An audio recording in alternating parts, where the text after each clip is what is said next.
What if a nation could remember 10,000 years of its own story? What if the mountains, forests and volcanic shores of a distant island chain had witnessed Ice Age hunters, rice-growing revolutionaries, bronze-armed warriors, and rulers who claimed descent from the sun itself?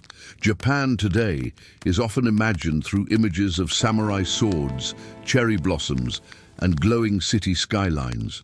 But long before the age of shoguns, long before the rise of Tokyo, there was a prehistoric world of ritual, survival, and slow transformation. How did a string of islands at the far eastern edge of Asia become one of the world's oldest continuous civilizations? To answer that, we must return tens of thousands of years to the very first footsteps on these islands. During the last ice age, sea levels were far lower than today. What we now call Japan was not always separated by wide stretches of ocean. Land bridges connected parts of the archipelago to the Asian continent, allowing animals and humans to migrate. Archaeological evidence shows that humans arrived in the Japanese islands at least 30,000 years ago. These early inhabitants were Paleolithic hunter-gatherers. They used finely crafted stone blades, hunted large mammals, gathered wild plants, and adapted to a cold and demanding climate. Over thousands of years, they learned the rhythms of the forests and coastlines. When the Ice Age ended around 14,000 BCE, glaciers melted and sea levels rose. The land bridges disappeared. The islands became isolated. That geographic separation would shape Japan's cultural development for millennia. Around 14,000 BCE, a distinctive culture began to flourish, the Jōmon period. The name Jōmon means cord-marked, referring to the patterns pressed into clay pottery using twisted ropes. Remarkably, Jōmon pottery is among the oldest known pottery in the world. At a time when many societies elsewhere were still nomadic, Jōmon communities created ceramic vessels for cooking and storage. This signals something important. They were settling down. The Jōmon people lived in small villages made up of pit dwellings, homes dug slightly into the ground with thatched roofs. They hunted deer and wild boar, fished in rivers and coastal waters, and gathered nuts such as chestnuts and acorns. The forests of ancient Japan were rich and the surrounding seas abundant. Because of this natural wealth, Jōmon communities could remain relatively stable for long periods without intensive agriculture. Over thousands of years, they developed complex spiritual traditions. Archaeologists have uncovered clay figurines known as doge, often with exaggerated features. While their exact meaning remains debated, many scholars believe they were connected to fertility, protection, or healing rituals. These artifacts reveal a society deeply connected to nature and spirituality. For more than 10,000 years, Jōmon culture endured. It adapted to gradual climate shifts but retained continuity. This long stability is extraordinary in world history. Yet change eventually arrived from across the sea. Around 300 BCE, new migrants from the Korean peninsula brought transformative technologies and ideas. This marked the beginning of the Yayoi period. The Yayoi period introduced wet rice agriculture. Rice cultivation was revolutionary. Unlike foraging, rice farming required organized labor, irrigation systems, and seasonal coordination. Communities became more structured. Surpluses could be produced and stored. With surplus came social hierarchy. Some families accumulated more land and resources than others. Social classes began to form. The Yayoi people also introduced bronze and iron tools, metal weapons, weaving techniques, and new forms of pottery. Warfare appears to have become more common during this time, as evidenced by fortified settlements and skeletal remains showing signs of violent conflict. The transformation was profound. Japan was no longer just a landscape of small, loosely connected villages. It was becoming politically complex. Chinese historical records from the Han Dynasty mention a land called Wa, describing it as composed of many small chiefdoms. These records provide the earliest written references to Japan. In the 3rd century CE, Chinese chronicles describe a powerful shaman queen named Himiko, who ruled over a kingdom known as Yamatai. According to these accounts, Himiko governed through spiritual authority and maintained diplomatic relations with China. Although historians still debate the exact location of Yamatai, Himiko's story suggests that political consolidation was already underway. Between approximately 300 and 538 CE, Japan entered the Kofun period. The name comes from the massive burial mounds constructed for elite rulers. These Kofun tombs, often shaped like keyholes and surrounded by moats, demonstrate the emergence of powerful regional leaders. The largest of these tombs, traditionally attributed to Emperor Nintoku, is among the biggest burial structures in the world. Building such monuments required immense labor and centralized authority.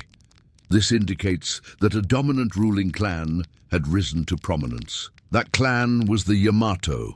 The Yamato court gradually extended influence over much of central Japan through alliances, marriage ties, and military force. As their authority grew, they began to shape a narrative of divine legitimacy. In the early 8th century, court scholars compiled two important chronicles, the Kojiki and the Nihon Shoki. These texts blended myth and history. They described the creation of the islands by deities and traced the imperial line to the sun goddess Amaterasu. Her descendant, according to tradition, became Emperor Jimmu, the legendary first emperor of Japan. While modern historians view these stories as mythological constructions designed to legitimize rule, they reveal how closely religion and politics had become intertwined. The imperial institution rooted itself in sacred ancestry. In the 6th century, another transformative influence arrived: Buddhism. Introduced through the Korean kingdoms, Buddhism brought new philosophical ideas, artistic styles, and models of statecraft. Its arrival sparked debate among powerful clans. Some feared foreign influence, while others saw opportunity. Eventually, Buddhism gained support within the Yamato court. Temples were constructed, Buddhist art flourished, literacy and scholarship expanded. One of the most influential figures of this era was Prince Shotoku, who served as regent in the early 7th century. He promoted Buddhism and sought to strengthen centralized government. He issued a constitution emphasizing harmony and moral conduct among officials. He also encouraged diplomatic missions to China's Sui dynasty, allowing Japan to study advanced administrative systems. This willingness to selectively adopt foreign ideas while preserving cultural identity would become a recurring theme in Japanese history. In 645 CE, a political transformation known as the Taika reforms accelerated centralization. Inspired by Chinese governance models, the reforms aimed to strengthen imperial authority. Land was declared property of the state. A taxation system was established. Bureaucratic ranks were defined. These measures laid the groundwork for a more structured imperial government.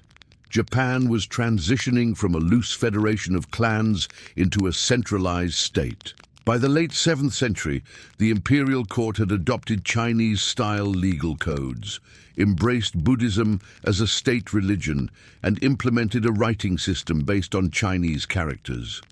In 710 CE, Japan established its first permanent capital at Nara. This marked the beginning of a new era of urban planning, monumental temple construction, and flourishing court culture. The foundations of classical Japan were firmly in place. From Paleolithic hunters crossing frozen land bridges to emperors ruling from organized capitals, the transformation of early Japan was gradual yet profound. Geography fostered isolation. Isolation nurtured uniqueness, and contact with the mainland sparked innovation. Myth and governance merged. Agriculture reshaped society. Power consolidated under the Yamato court. By the time the capital rose at Nara, Japan was no longer a patchwork of tribes. It was an emerging empire with a divine narrative and a centralized vision. Yet beneath the elegance of court ritual, new dynamics were forming in the provinces. Local warrior families were gaining strength. Aristocratic rivalries simmered. The imperial system, though powerful, was not unchallenged.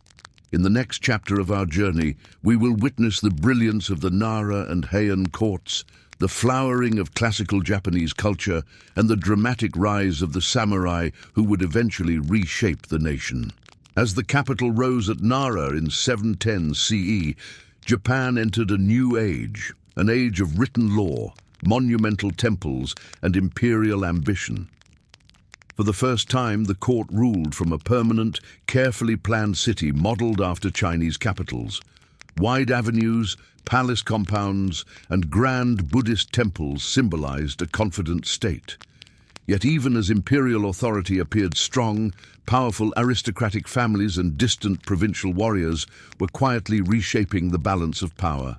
The Nara period marked the full flowering of a centralized government inspired by Tang China. Legal codes structured society. Taxes were collected in rice. Roads connected provinces to the capital. Buddhism received state patronage, and magnificent temples such as Todai-ji were constructed. Within its great Buddha hall stood a colossal bronze statue of Vairocana Buddha, symbolizing unity and divine protection for the realm. The emperor was both political ruler and sacred figure, presiding over ceremonies meant to ensure harmony between heaven and earth. But Nara's strength carried a weakness. Buddhist institutions grew wealthy and politically influential. Monasteries accumulated land and armed retainers. Court factions competed for influence. Fearing excessive power concentrated in religious institutions, the imperial court decided to move the capital. In 794 CE, the capital was relocated to Heian-kyo, present-day Kyoto. This began the Heian period, an era often remembered as the golden age of classical Japanese culture. For nearly 4 centuries, the imperial court would reside in Heian-kyo, refining aesthetics, literature, and ceremony to extraordinary heights. The Heian court valued elegance above all. Aristocrats dressed in layered silk robes, composed poetry as part of daily life, and measured refinement through subtle gestures and calligraphy. It was during this period that Japanese writing evolved beyond exclusive reliance on Chinese characters. The development of kana syllabaries allowed literature to flourish in the native language. One of the greatest achievements of this era was The Tale of Genji by Murasaki Shikibu, often considered the world's first novel. Through its pages, we glimpse the emotional complexity and refined world of Heian aristocracy. Yet while court culture blossomed, political reality was shifting. Real power increasingly rested not with the emperor, but with the Fujiwara clan. Through strategic marriages, the Fujiwara positioned their daughters as imperial consorts. Their grandsons became emperors. Regents from the Fujiwara family governed in their names. For generations, this system allowed the Fujiwara to dominate politics without seizing the throne outright. Meanwhile, beyond the capital, life was very different. Provincial estates known as shuin expanded. These private lands were often tax-exempt and controlled by aristocrats or temples. As central authority weakened in distant regions, landowners began relying on local warriors for protection. These warriors developed martial skills, loyalty networks, and family traditions of combat. They were the early samurai. The term samurai derives from a word meaning to serve. Originally, these warriors served noble households, but over time, their military power gave them independence. 2 great warrior clans rose to prominence, the Taira and the Minamoto. Both claimed descent from imperial lineage and competed fiercely for influence. By the late 12th century, tension between these clans erupted into open conflict. This struggle, known as the Genpei War, lasted from 1180 to 1185. It was a civil war that would permanently alter Japan's political structure. Battles were fought across central Japan, culminating in the decisive naval battle of Dan no Ura. There, the Minamoto forces defeated the Taira. The child emperor Antoku, aligned with the Taira, perished in the conflict. The victorious leader of the Minamoto clan, Minamoto no Yoritomo, did not abolish the emperor. Instead, he established a new system. In 1192, he received the title of shogun, meaning barbarian subduing generalissimo. With this title, he founded Japan's first military government in Kamakura. Thus began the Kamakura period. The creation of the Kamakura shogunate marked a revolutionary shift. Power no longer flowed solely from court aristocracy. Instead, a dual system emerged. The emperor remained a sacred figure in Kyoto, but real political authority rested with the shogun and his warrior administration in Kamakura. Feudal bonds defined society. Land was granted in exchange for military service. Loyalty between lord and vassal became the backbone of governance. The samurai ethos began to solidify. Discipline, martial skill, and personal honor were prized. Although the formal code, later known as Bushido, would develop more fully in subsequent centuries, its foundations lay in this period of constant military vigilance and loyalty. The Kamakura government soon faced external threats. In the late 13th century, the Mongol Empire under Kublai Khan sought to expand into Japan. Massive invasion fleets were launched in 1274 and again in 1281.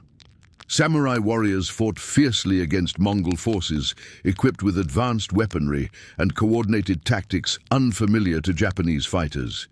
Yet both invasions were ultimately thwarted, not only by resistance on land, but by powerful typhoons that devastated the Mongol fleets. These storms were later remembered as kamikaze, or divine winds, reinforcing belief that the islands were under heavenly protection. Though victorious, the shogunate faced strain. Defending against the invasions had been costly. Samurai expected land rewards, but no new territory had been gained. Dissatisfaction grew. Over time, internal divisions weakened the Kamakura regime. In 1333, imperial loyalists briefly restored direct imperial rule under Emperor Go-Daigo. However, this restoration was short-lived. A new military leader, Ashikaga Takauji, established another shogunate in 1336, inaugurating the Muromachi period, named after the district in Kyoto where the shogunate was based. The Ashikaga shoguns governed with less centralized control than their Kamakura predecessors. Regional warlords, known as daimyo, gained increasing autonomy. The authority of the central government weakened. Yet the Muromachi period was not solely defined by fragmentation. It also witnessed remarkable cultural development. Zen Buddhism profoundly influenced aesthetics. Practices such as the tea ceremony, ink painting, and rock garden design reflected a philosophy of simplicity and contemplation. Trade with Ming China revived. Silver mining expanded. Japanese culture matured in both martial and artistic forms. However, the political structure remained fragile. By the mid-15th century, tensions among rival daimyo erupted into the Onin War in 1467. What began as a succession dispute spiraled into a decade of devastation in Kyoto. The war shattered central authority. In its aftermath, Japan entered a prolonged era of civil conflict known as the Sengoku period, the age of warring states. Across the country, regional lords fought for territory and supremacy. Castles rose atop hills. Alliances formed and dissolved.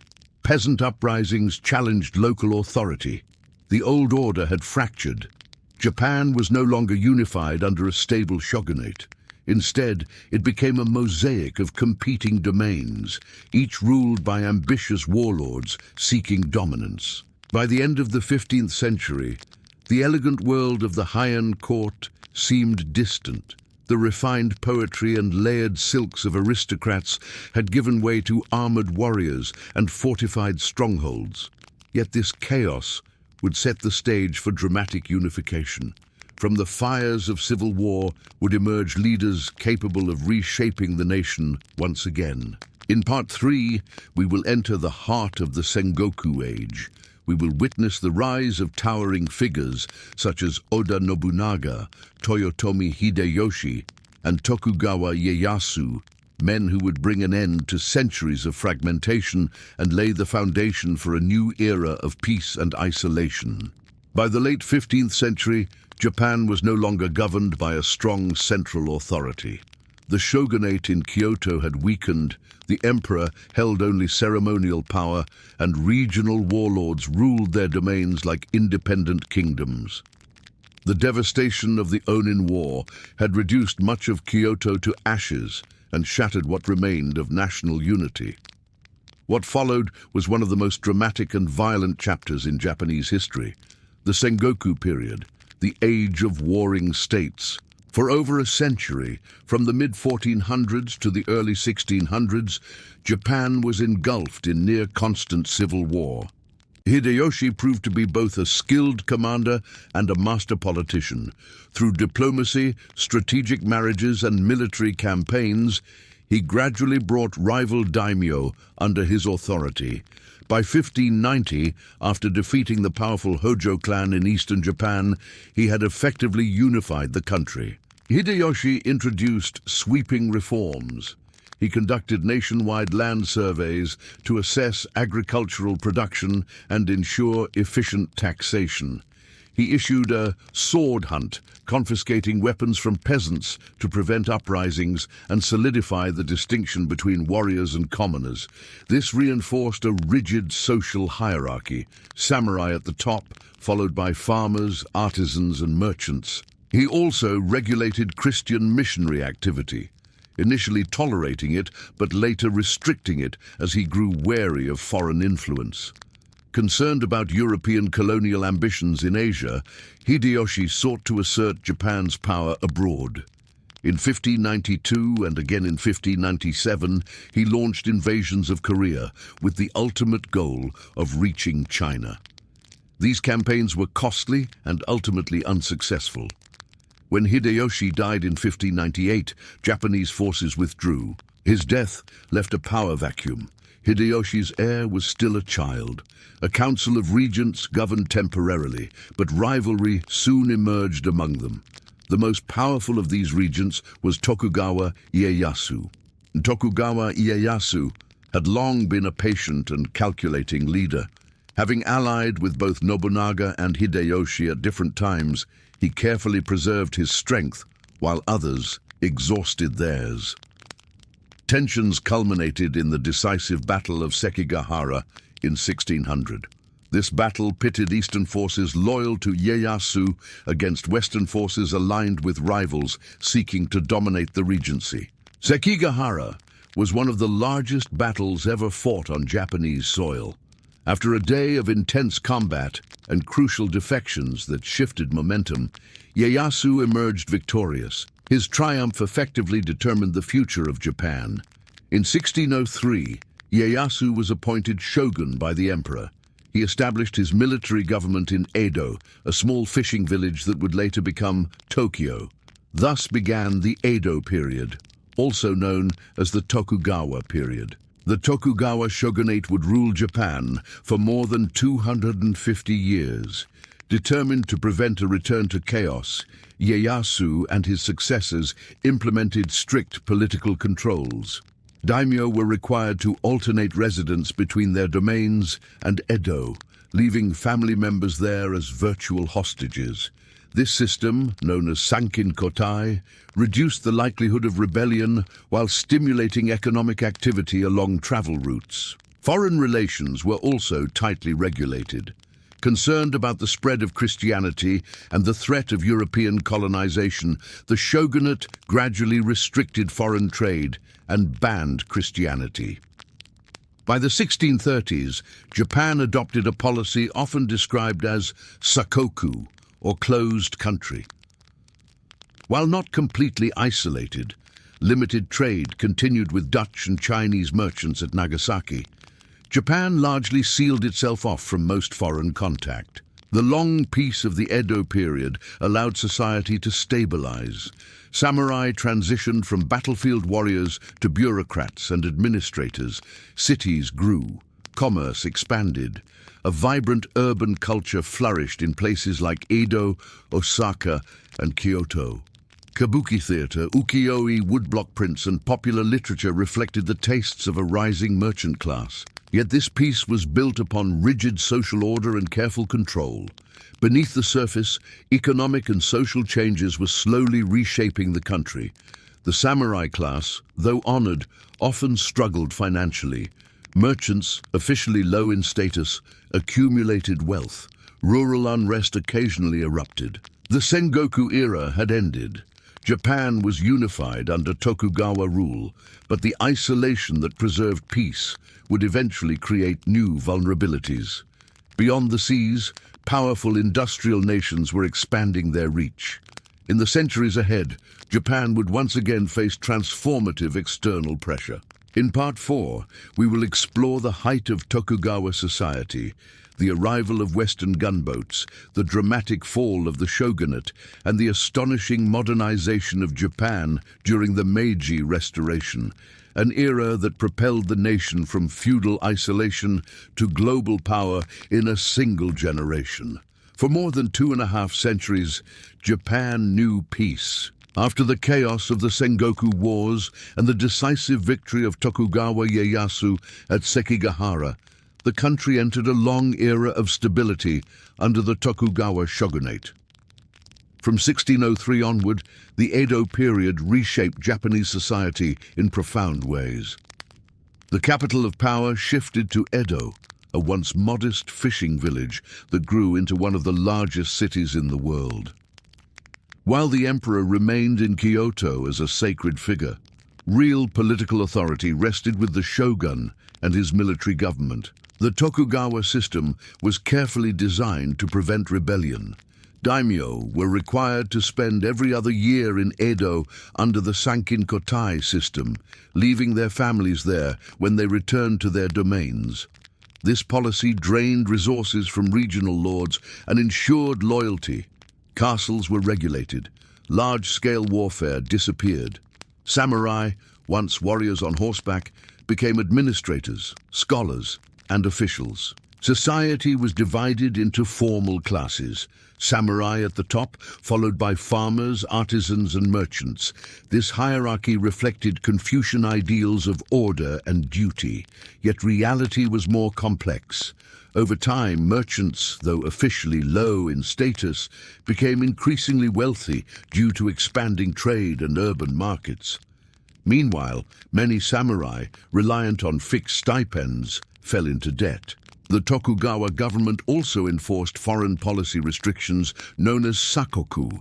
Christianity was banned after it was associated with rebellion, most notably the Shimabara Rebellion of 1637 to 1638. Foreign trade was tightly controlled. Only limited commerce was permitted through Nagasaki, primarily with Dutch and Chinese merchants. By restricting foreign contact, the shogunate aimed to protect political stability and prevent colonial influence. Isolation did not mean stagnation.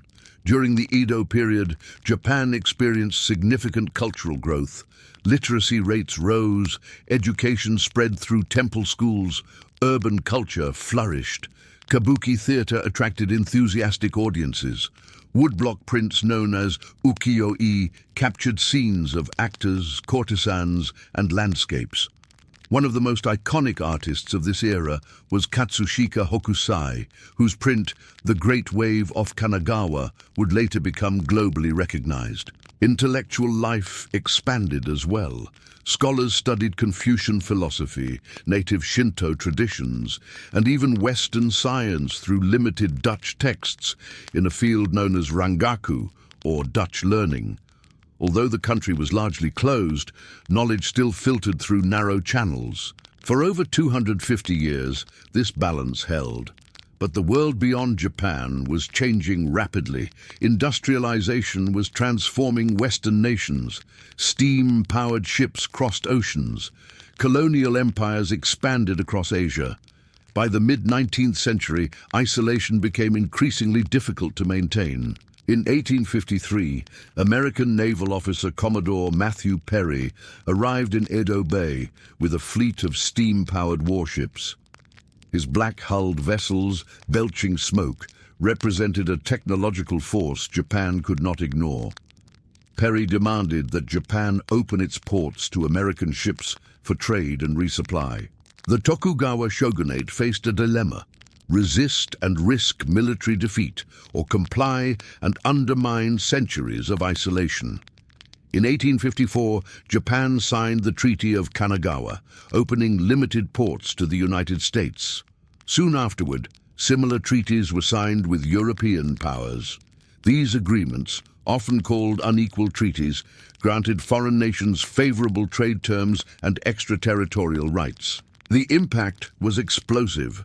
Many samurai believed the shogunate had failed to defend national sovereignty. Political factions emerged calling for sono joy, revere the emperor, expel the barbarians. Tension escalated between those who supported modernization and those who demanded resistance. Civil conflict followed. Domains such as Satsuma and Choshu, once rivals, allied against the Tokugawa regime. In 1868, forces loyal to the emperor defeated the shogunate in what became known as the Boshin War. The last Tokugawa shogun resigned. Power was restored to the emperor. This moment marked the beginning of the Meiji period. The young Emperor Meiji became the symbolic center of a revolutionary transformation. Determined to avoid colonization and compete with Western powers, Japan embarked on rapid modernization. Feudal domains were abolished and replaced with centralized prefectures. The samurai class lost its exclusive privileges. Conscription created a national army modeled on European systems. Infrastructure expanded at astonishing speed. Railways connected cities, telegraph lines transmitted information across the country. Modern factories emerged. Education reforms established compulsory schooling. Students were sent abroad to study Western science, law, engineering, and military strategy. Foreign advisors were invited to help design institutions. The capital moved from Kyoto to Edo, which was renamed Tokyo, Eastern Capital. In 1889, Japan adopted a constitution modeled partly on European examples, establishing a parliamentary system while preserving imperial authority. Industrial growth accelerated. By the late 19th century, Japan had built modern shipyards, textile mills, and steel plants. The nation that had once feared Western gunboats now possessed its own modern navy. Modernization brought not only opportunity, but ambition. Japan sought recognition as a major power. In 1894-1895, Japan fought and defeated Qing China in the First Sino-Japanese War, gaining influence over Korea and Taiwan. A decade later, in 1904-1905, Japan shocked the world by defeating Imperial Russia in the Russo-Japanese War. It was the first time an Asian nation had defeated a major European power in modern warfare. Victory elevated Japan's international status, but also fueled imperial expansion. Korea was formally annexed in 1910. Industrial growth and military strength reinforced national pride. Japan had transformed from a feudal society into a modern industrial state in just a few decades. Yet modernization also created tension. Rapid industrialization strained workers. Political parties competed for influence. Military leaders gained increasing authority. As the 20th century progressed, global instability would pull Japan into conflicts of far greater scale.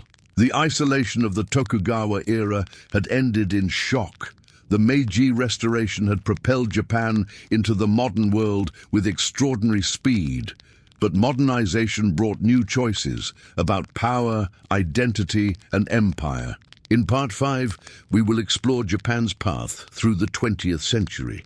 Imperial expansion, global war, devastating defeat, occupation, reconstruction, and the rise of modern Japan as one of the world's leading economic powers. By the early 20th century, Japan had achieved what few nations in history had accomplished in such a short time. In just decades, it had transformed from a feudal society into a modern industrial and military power. Railways crisscrossed the islands.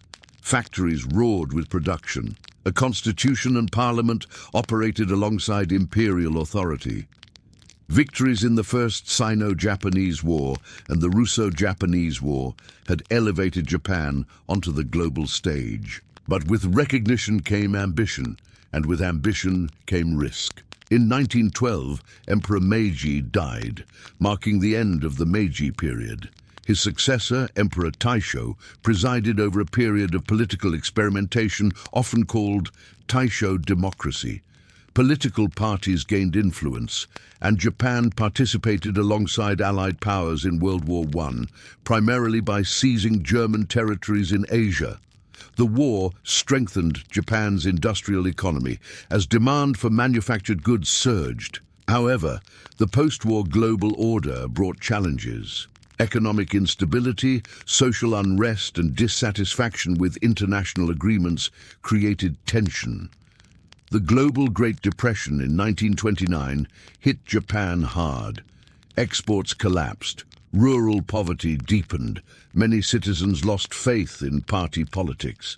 Within the military, voices grew louder, arguing that expansion abroad was the solution to economic insecurity. In 1931, Japanese military officers engineered the occupation of Manchuria in northeastern China.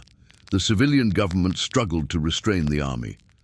By 1937, full-scale war erupted between Japan and China in what became the Second Sino-Japanese War. Cities fell, the conflict grew brutal and prolonged. As Japan expanded deeper into mainland Asia, it increasingly clashed with Western interests in the Pacific. In 1940, Japan signed the Tripartite Pact with Germany and Italy, aligning itself with Axis powers.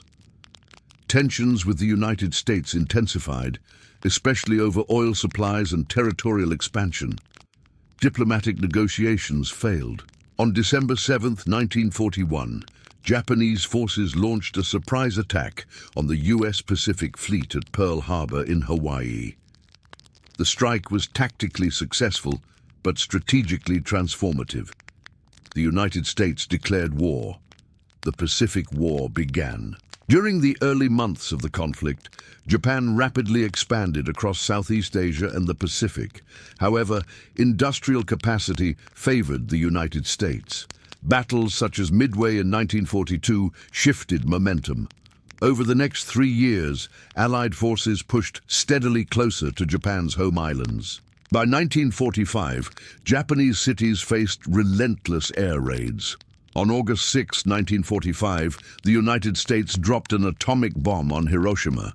3 days later, a second atomic bomb was dropped on Nagasaki. The devastation was unprecedented. Combined with the Soviet Union's declaration of war against Japan, these events forced a decision. On August 15, 1945, Emperor Hirohito announced Japan's surrender. World War II ended. For the first time in its history, Japan faced occupation by foreign forces. From 1945 to 1952, Japan was occupied under the leadership of the United States, guided by General Douglas MacArthur. During this period, sweeping reforms reshaped the nation. The military was disbanded. War crime trials were conducted. Land reforms redistributed property from large landlords to tenant farmers. Women gained the right to vote.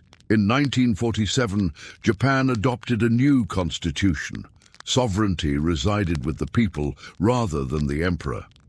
Most significantly, Article 9 renounced war as a sovereign right and prohibited maintaining offensive military forces.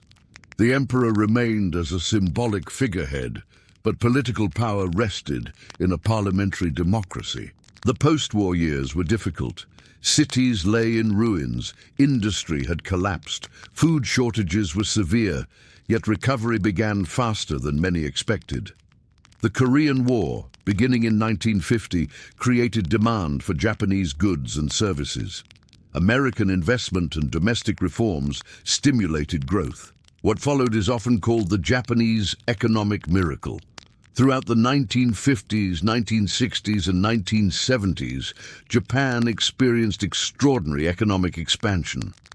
Companies such as Toyota, Sony, and Mitsubishi became internationally recognized. Technological innovation flourished. Infrastructure modernized. In 1964, Tokyo hosted the Olympic Games, symbolizing Japan's return to the global community. By the 1980s, Japan had become the world's second-largest economy. Its electronics, automobiles, and industrial products were exported worldwide. Cities such as Tokyo and Osaka became global financial centers. High-speed bullet trains connected regions. Modern skyscrapers rose where wartime ruins once stood. However, rapid growth also created vulnerabilities. In the early 1990s, an economic bubble burst. Property values collapsed. Banks struggled. The country entered a prolonged period of economic stagnation, often referred to as the lost decades. Despite these challenges, Japan remained a technologically advanced and culturally influential nation. Politically, Japan maintained a stable parliamentary system dominated for decades by the Liberal Democratic Party. The self-defense forces were established for national security, operating within the constraints of the pacifist constitution. Internationally, Japan became a major contributor to global development, technology, and humanitarian efforts. In 1989, Emperor Hirohito died, marking the end of the Showa era. His son, Akihito, ascended the throne. In 2019, Akihito abdicated, the first imperial abdication in over 2 centuries, and his son Naruhito became emperor, beginning the Reiwa era. The imperial institution, once the center of divine authority, now serves as a cultural and symbolic pillar of national identity. Modern Japan balances tradition and innovation. Ancient shrines stand beside neon-lit districts. Tea ceremonies coexist with robotics laboratories.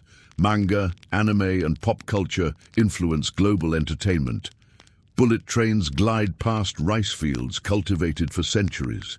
The nation that once isolated itself, then raced to modernize, now navigates a complex global landscape shaped by diplomacy, technology, and shifting demographics. From Paleolithic hunters crossing frozen land bridges, to samurai forging loyalty in war, to emperors reclaiming power, to industrial transformation, global conflict, devastation, and astonishing recovery, Japan's history is one of resilience and reinvention.